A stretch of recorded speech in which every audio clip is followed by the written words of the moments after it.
man, bro. I think I just hit a freaking building. What the heck?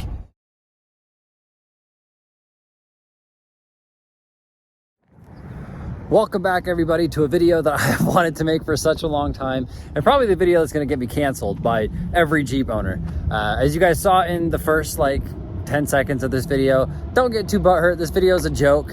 It is true to my opinion, but I don't care. You drive whatever you want to drive. You don't have to listen to me.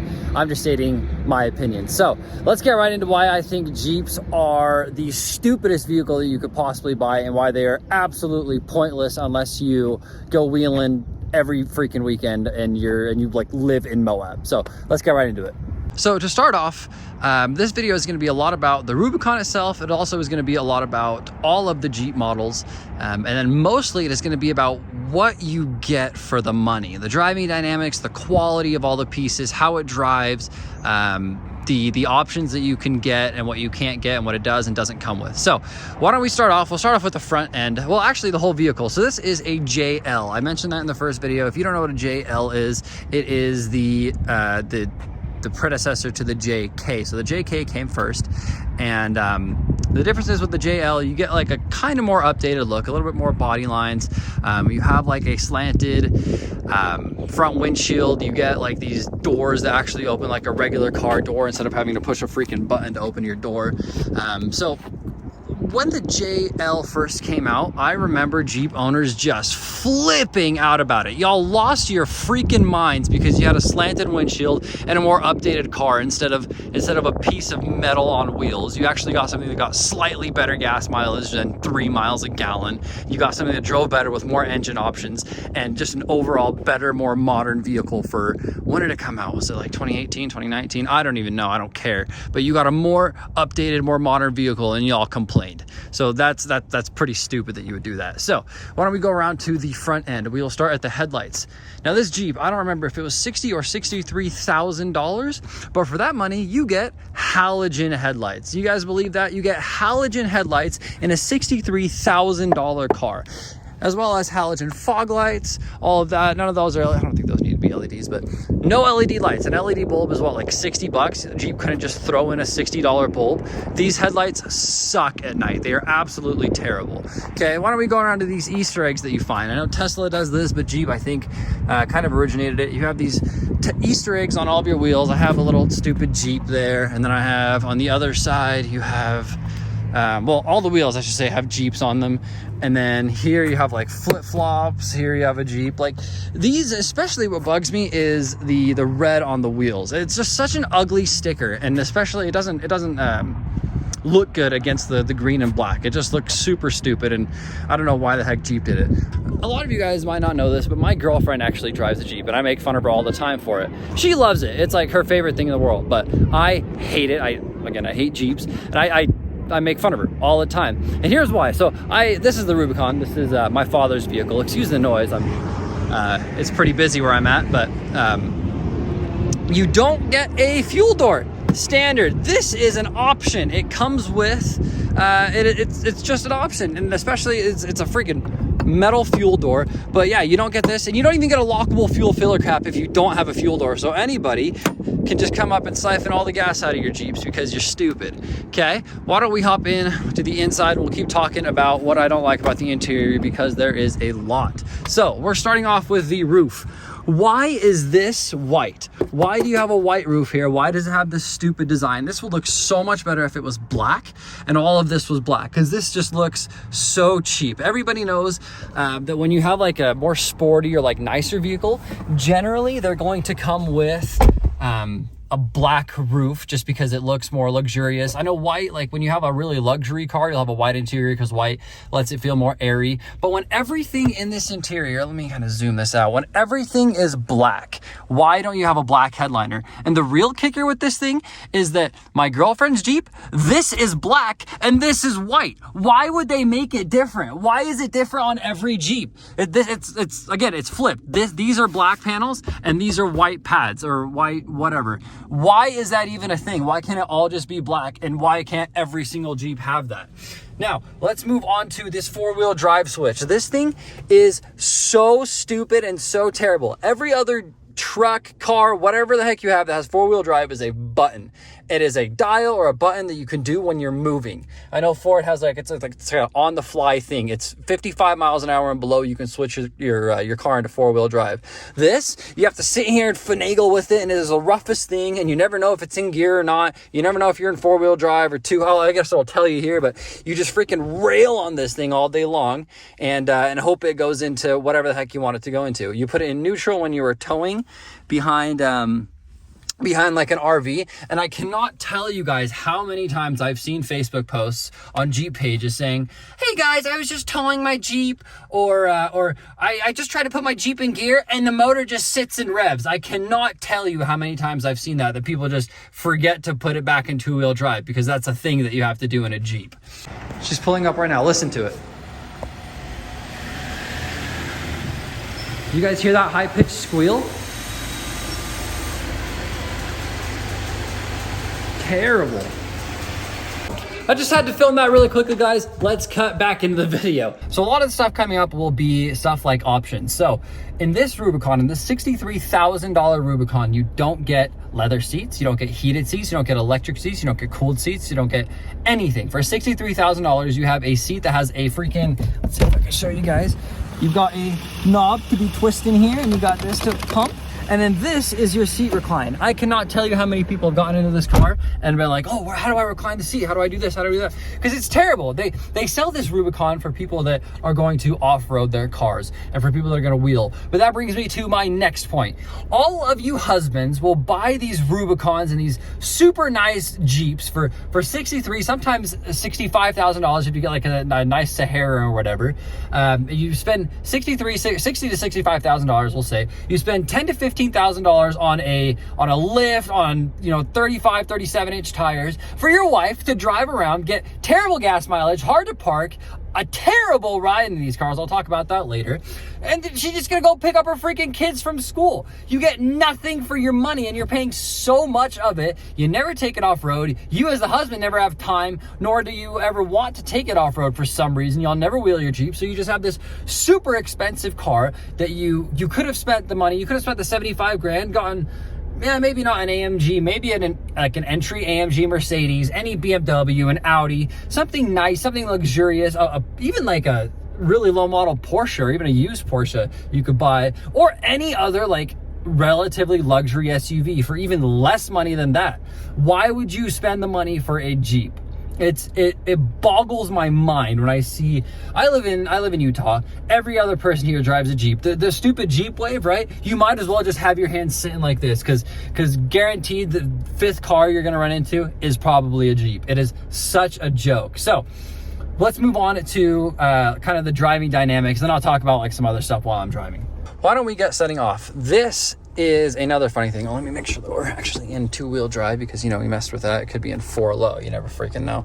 But it doesn't really need to be, because you have to be a bodybuilder to look. I'm literally, that's like hard. That's at least 30 pounds that I'm pulling to get this thing in 4-wheel drive, and it's just not going. So very hard to do. You want to know what else you have to be a bodybuilder for? To close these freaking doors, you guys. I can't tell you how many times I drive a regular car. I can't tell you how many times I've gotten in this vehicle and tried to close the door, and it says the door is still open, and then you have to open it again and slam it shut, because that's what everybody does when they say that your door is not open. You open it and you just slam it as hard as you can. So that is super frustrating. That is every single door.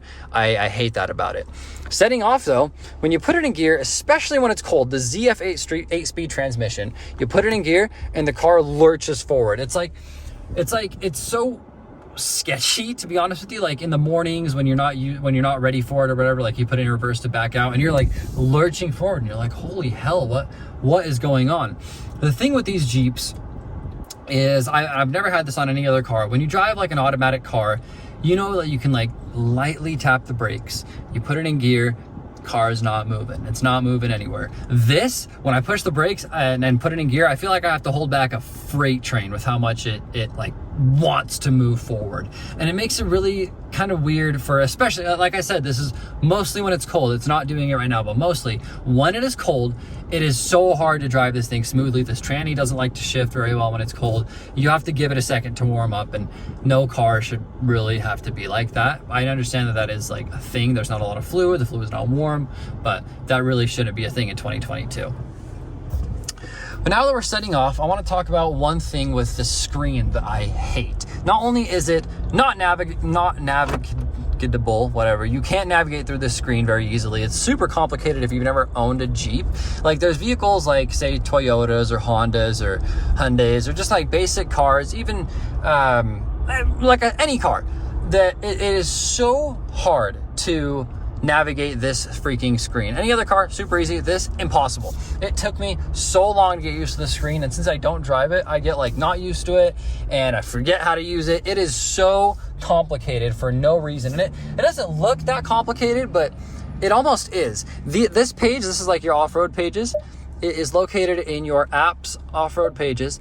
And look, I was just in it. I was just in my off-road pages. I exited out of it and I'm going back in, and it takes 30 minutes to load a freaking off-road page that just has regular information like oil temperature and oil pressure, coolant temperature, basic stuff like that. Why does it take 30 minutes to load stuff like this? If you guys know, like, the Jeep is made by Chrysler, and if you guys know like Hellcats and stuff like that, they have performance pages that I've heard take even longer than this. Imagine taking time to load something in a car.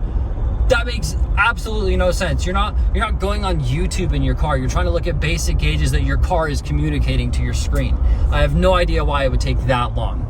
Also, talking about this screen, there is no home on this screen. There's no like I'm sure that in your regular cars, if you guys don't own Jeeps, which good for you, you'll see that like you have a home screen. You have a screen that you click and it takes you to a home display. Say there's like a tiny map here. You have like your contacts here. You have like a call button. You have your vehicle status or whatever you want. Like you can customize a home screen, blah, blah, blah. This, nothing. Closest thing to a home screen, right there. And that's just apps. That's not a freaking home screen. I don't see anything. That doesn't give me any information. It's awful. I have no idea why this is a thing. So why don't we go into these off-road pages? We'll wait an hour and a half for them to load. But I want to show you something. So Apple CarPlay, this car is equipped with Apple CarPlay. I don't know about Android Auto because I'm not poor. But you see where do you see where all the gauges are? Don't mind this bottom stuff. Don't mind this top bar, just the gauges. That is your screen for Apple CarPlay. You always see this bottom bar. You always see this top bar. Why is that a thing? That doesn't make any sense. On every other vehicle that is equipped with Apple CarPlay, you know that you have a button inside of your home screen, or not inside of your home screen, inside of the apps on your Apple CarPlay that shows, it has like a symbol of your vehicle or like the brand of your vehicle. You tap that button and it takes you back to something like this.